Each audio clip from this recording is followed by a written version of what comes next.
Nous allons parler des maisons Señorita, qui sont des maisons partagées pour les seniors en perte d'autonomie. Nous allons en parler avec sa présidente, Agnès Dupuis. Bonjour Agnès. Bonjour Frédéric, merci de me recevoir. Peut-être vous présenter, c'est important votre parcours rapidement dans les Oui, services, et ensuite après on va parler des Señoritas. oui, très bien. Donc, je suis Agnès Dupuis. J'ai créé il y a 17 ans un service d'aide à domicile pour personnes âgées et personnes en situation de handicap sur la région lyonnaise. J'ai également une structure dans l'Isère. Et mon cœur de métier, c'est de m'occuper des personnes âgées dans leur quotidien à domicile et de leur proposer des services via des auxiliaires de vie, des assistantes de vie qui interviennent dans toutes les volets de leur vie quotidienne, que ça soit de l'aide au repas, de l'aide ménagère, mais aussi de l'aide beaucoup plus individualisée et personnalisée, par exemple de l'aide à la toilette, de l'aide au transfert, etc. Nous, professionnellement parlant, on sait s'occuper de la grande dépendance et on s'occupe des gens dans leur domicile qui est un domicile classique.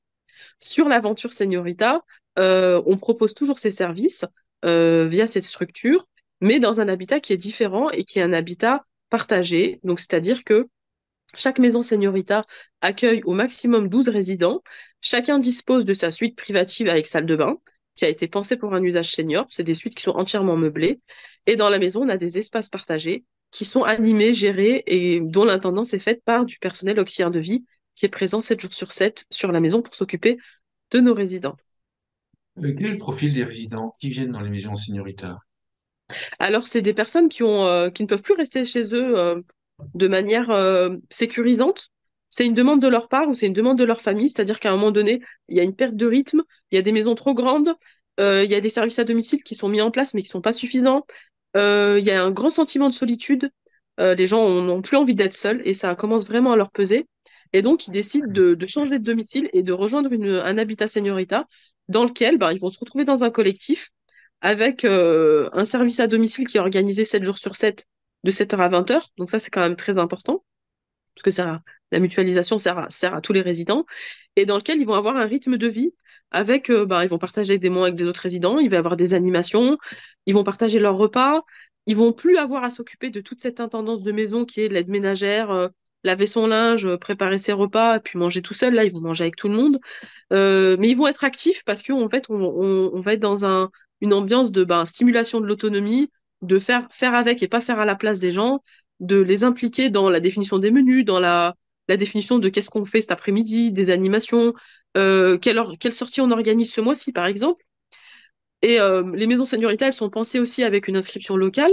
Donc ça veut dire que bah, nous, on va solliciter des partenaires extérieurs. Ils vont être, par exemple, à Bron, bah, ils font partie intégrante de la commune de Bron. C'est-à-dire que le maire elle, considère la maison seigneuriale de Bron comme une résidence senior et il vient à Bron bah, quand c'est le 1er mai. Là, à la fin d'année, ils sont invités pour le repas de Noël, etc. Donc en fait, ils sont inscrits dans la vie citoyenne D'accord.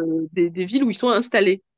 Ça, c'est très important parce que bah, ça veut dire qu'on continue à participer à la vie telle qu'on l'a connue.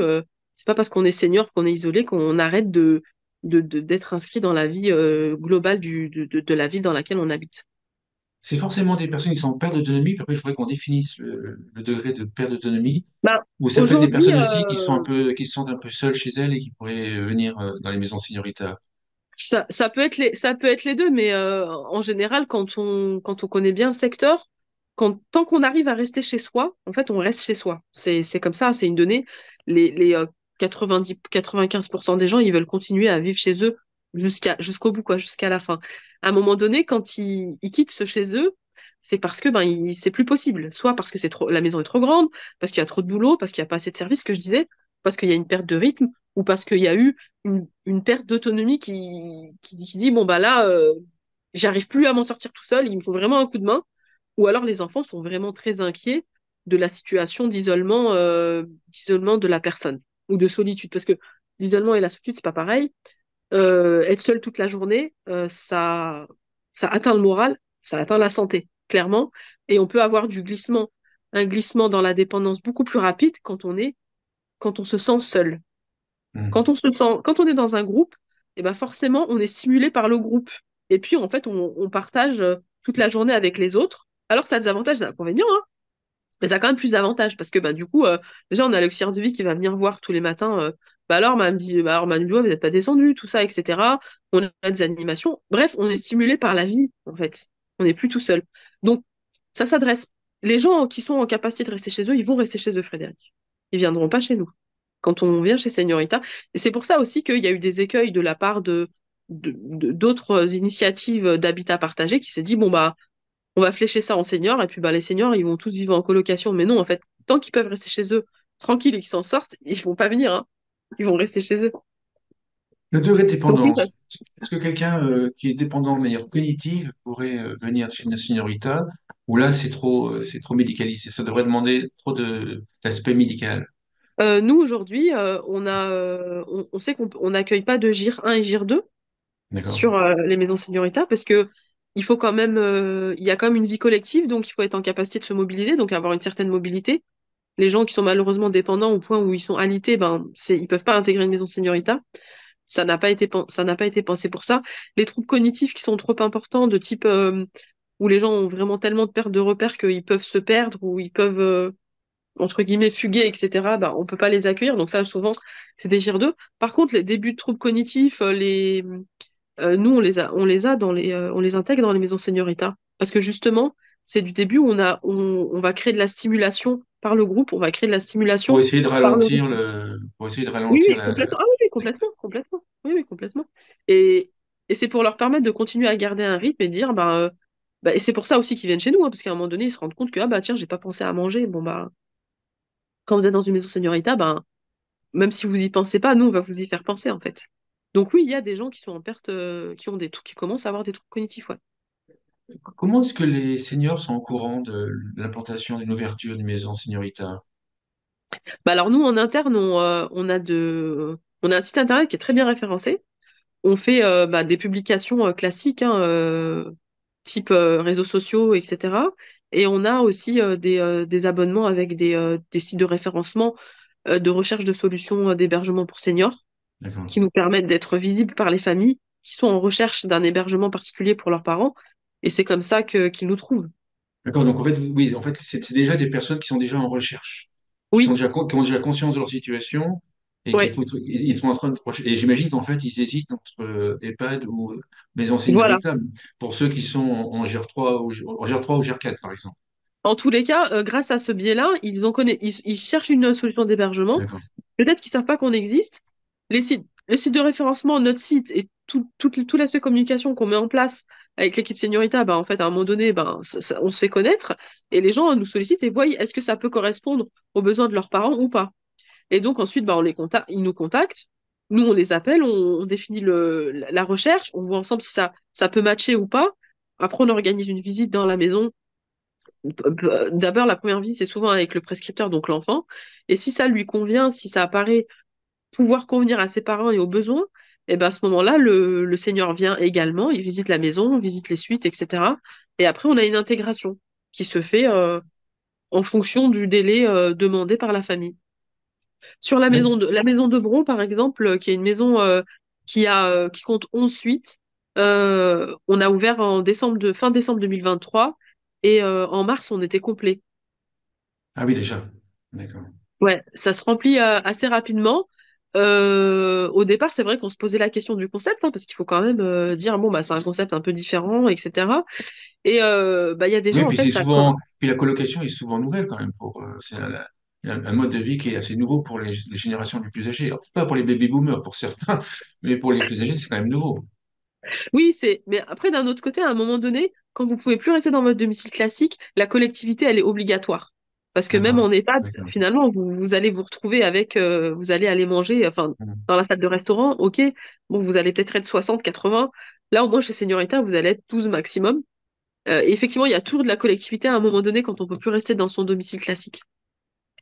Mais c'est une collectivité qui reste à taille humaine, avec un aspect chaleureux, cocooning, famille, etc., qui est lié au fait qu'il y a que 12 personnes. Bon, pour ceux qui ne connaissent pas vraiment le sujet, comment est-ce que vous faites l'équilibre financier? Parce qu'en fait, certains vont voir de l'extérieur, ils disent, mais les EHPAD n'arrivent pas à remplir, si les EHPAD sont en train de perdre de l'argent, etc., c'est pas rentable en ce moment pour certains, pas des ennemis. Et comment est-ce que c'est possible, en fait, d'avoir aussi peu de personnes et d'avoir quand même une rentabilité? Certains vont se poser la question. Ah oui, bien sûr. Bah, parce que déjà, on n'est pas on n'a pas on n'a pas la même réglementation qu'un EHPAD, hein, c'est beaucoup plus souple, puisqu'on a un habitat partagé. Ensuite, c'est en fonction aussi c'est pour ça que le sourcing des adresses est très important. C'est le foncier qui va déterminer aussi les montants du loyer, etc. Et c'est aussi le propriétaire et ses rendements qui vont générer, comment dire, équilibrer l'opération. Mais nous, comme on est sur des petites unités de maisons de 490 mètres carrés pour l'aspect réhabilitation, parce que Seniorita est également en capacité de faire des constructions. Par exemple, là, on a une construction qui est en cours sur Villeurbanne pour un habitat partagé de 9 personnes qui va être livré, je pense, enfin, c'est pas je pense, c'est qui va être livré en novembre 2025. Donc, nous, on arrive à faire les deux. L'équilibre économique, il est comme ça, en fait. C'est un juste dosage entre un aspect foncier, une détermination de loyer, et après, l'aspect serviciel, il est mis tout de suite après, quoi. Donc, Mais les investisseurs sont faciles à trouver, parce que j'imagine que les maisons sont développées avec des investisseurs. bien sûr, Euh, pareil. voilà, je voudrais savoir, pour vous, ils sont convaincus par ce type de concept, c'est le début, ils ont hésité, ils connaissaient déjà, où est-ce qu'ils en sont en fait? Ça, c'est ce qui m'intéresserait de savoir. Eh ben, nous, on a démarré le projet Seniorita il y a déjà presque un an et demi. On a trouvé notre premier client investisseur, fonds d'investissement type SGPI, en fait, tout simplement. Mais c'est un fonds d'investissement qui a un fonds dédié à l'habitat senior. Parce que D'accord, donc les ils étaient fonds, déjà convaincus par ce type voilà. de logement. Les fonds d'investissement, pour certains, quand même une partie importante sur les gros fonds, ont une sensibilité sur l'habitat senior parce que aussi leur rôle, c'est un rôle sociétal de promotion de l'habitat différent. Et effectivement, c'est comme ça qu'on a eu notre premier client, qui est Victor Haussmann SGP, qui est propriétaire de nos maisons en exploitation actuellement. Et effectivement, qui sont déjà sensibilisés. Ensuite, c'était à nous de convaincre sur la pertinence du modèle. Ce qui est un gros argument pour les convaincre, c'est l'aspect Dream Team de Seniorita avec dans l'équipe des fondateurs, des associés fondateurs. Eh bien, moi, je gère la partie exploitation avec 17 ans d'expérience de service à domicile. D'accord, la Et connaissance du sans sujet. service, enfin, aujourd'hui, tous les habitats partagés qui vont se développer où il n'y a pas de service, etc., ben, en fait, on le voit bien, de toute façon, hein, ils matchent pas et les opérations se passent mal. Et puis, les projets ne sortent pas. Nous, aujourd'hui, on remplit les maisons parce qu'on a bien dosé l'aspect serviciel et on s'adresse à une cible de personnes en perte d'autonomie parce que les gens autonomes ne vont pas venir dans un habitat partagé, en réalité.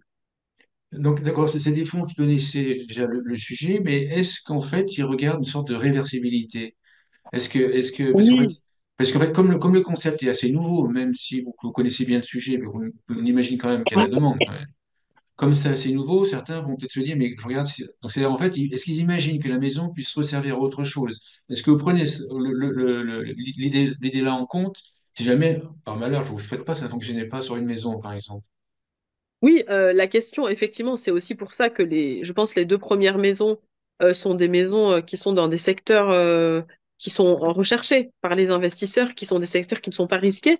Parce que pour le coup, on est première maison sur Bron, donc ça veut dire c'est la première couronne lyonnaise intramuros, donc qui est assez recherchée. Donc là, effectivement, je pense que si on n'aurait pas pu démarrer dans les communes de 5 à 10 000 habitants sur les premières maisons, ça c'est clair parce que ben, le concept n'avait pas été éprouvé. Aujourd'hui, on va aller vers ces adresses-là parce que ben, on a nos maisons sur des adresses plus en fait classiques pour rassurer les investisseurs. Donc là, on voit que ça fonctionne. On sait que nous, on sait que ça va fonctionner. On en est convaincu que ça va fonctionner sur les communes moins importantes où il y aura un foncier qui est moins cher, une rentabilité qui sera aussi bonne et une offre qui sera déployée sur ces communes-là avec des facilités de sourcing, etc., qu'on n'a plus sur les grandes communes. Mais effectivement, au départ, l'investisseur, il a regardé la localisation et ça a été un point important. Donc, Bron, Charbonnières, Villeurbanne, clairement, le risque, il est très limité pour un investisseur. Il y a une réversibilité possible, même si elle va représenter un coût parce que les maisons ont été chamboulées. Donc, faut imaginer que dans la maison de 430 mètres carrés, on a quand même créé 11 chambres. Donc, bon, mais Oui. on a théoriquement une réversibilité possible, bien sûr. Comment est-ce que les mairies vous accueillent, en fait? Est-ce qu'elles vous accueillent? Est-ce qu'elles sont au courant ou c'est un Super bien. projet privé ou super bien? Ouais, franchement, les mairies, elles nous accueillent super bien. Vraiment, on va souvent en rendez-vous avec mon associé Pierre-Henri Arbet. Et donc, alors sur les petites communes, type 5 10 000 habitants, C'est des communes qui sont très sollicitées par les résidences, qui ont été très sollicitées pendant un Oui. moment sur les résidences seniors, donc avec des gros ensembles de 80 ou 100 appartements. Ils ont eu beaucoup de demandes par rapport à ça. Il y en a qui n'étaient pas d'accord, il y en a qui n'avaient pas de foncier. Et là, nous, on arrive avec un habitat à taille humaine. Qui existe 500 déjà qui existe déjà dans certaines circonstances, d'ailleurs. qui Habitat qui existe existe déjà déjà. dans certaines, oui, qui existe Ah déjà oui. dans certaines circonstances, ouais, complètement. Et là, effectivement, nous, on vient avec 12 seniors dans une commune. Ben, on est très, très bien accueillis. Parce que, ben, en fait, déjà, on propose une offre différenciante de seniors, ben, aux habitants de la commune. Donc ça, pour le maire, c'est quand même bien. On crée de l'emploi parce qu'on a quand même 5 ou 6 salariés qui vont tourner sur la maison. Donc, on va créer de l'emploi local, non délocalisable.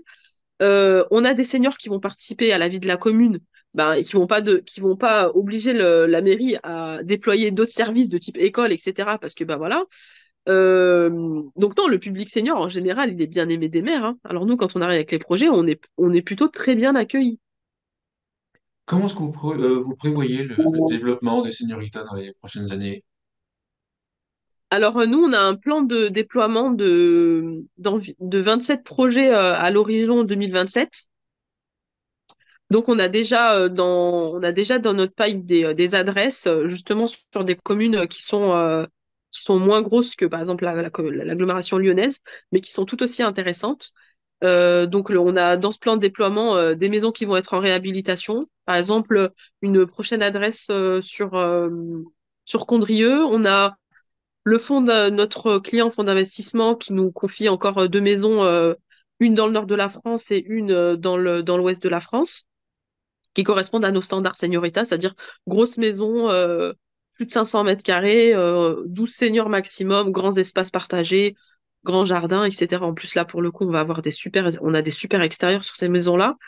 Donc voilà comment on va se déployer. Voilà. On a aussi de la construction hein, qui est en cours de recherche d'investisseurs pour réussir à faire les VFA qui sont dans notre catalogue, pour lesquels il y a déjà des permis, pour lesquels il y a déjà des plans, pour lesquels il y a déjà des études, etc. Une conclusion ou un point que vous voulez rajouter à l'aide de notre échange? Bah, je suis encore je suis encore super contente de cette aventure et fière de proposer cet habitat partagé. On a inauguré la maison de Charbonnière la semaine dernière en présence du maire. Il était super content. Beaucoup de sourires sur les visages des seniors. Moi, c'est ce qui me touche, c'est ce qui me fait plaisir, c'est ce qui me fait avancer, c'est ce qui me fait travailler. Donc, sur l'aventure Seniorita, on est avec 4 fondateurs. On n'est pas des start-upers, on a tous déjà nos sociétés. On travaille déjà tout sérieusement dans notre domaine et je pense que c'est ce qui fait la différence, ce qui rassure les investisseurs Ah et oui. ce qui fait aussi que dans nos maisons, il y a un bien vieillir clair sur nos deux maisons et ça nous pousse à vouloir laisser le niveau de qualité haut sur les prochaines adresses. Merci Agnès Dupuis. Je rappelle que vous êtes présidente de Seniorita. Merci beaucoup. Merci à vous, Frédéric.